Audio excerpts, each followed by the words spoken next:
میدونی یک کمباین گندم چطور کار میکند؟ با اینکه از بیرون یک دستگاه بزرگ و زمخت به نظر میرسد، در واقع مثل یک کارخانه متحرک عمل میکند. اولین بخش هدر جلویی است، همان قسمتی که ساقه‌های گندم را میبرد. سرعت این بخش ثابت نیست. کمباین‌های مدرن با توجه به مقدار تراکم محصول به صورت خودکار سرعت ورود محصول را تنظیم می‌کنند تا دستگاه تحت فشار زیاد قرار نگیرد. بعد از برش ساقه‌ها آنها به داخل دستگاه کشیده می‌شوند، جایی که مهمترین قسمت شروع به کار می‌کند، سیستم کوبنده. در این بخش یک یا چند دستگاه کوبنده چرخان با سرعت بالا سنبله‌های گندم را می‌کوبند و می‌مالند تا دانه‌ها از پوسته و کاه جدا شوند.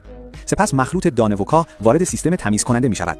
در آنجا یک جریان هوای قوی و ثابت وزن‌های سبکتر مثل پوسته و کاه را از دانه‌ها جدا کرده و دانه‌های تمیز وارد مخزن اصلی می‌شوند. وقتی این مخزن پر شد، راننده آن را در حین حرکت داخل کامیون یا تراکتور کناری تخلیه می‌کند و دستگاه بدون توقف به کار خود ادامه می‌دهد. بعضی‌ها می‌گویند ماشین‌آلات کشاورزی خیلی گران هستند.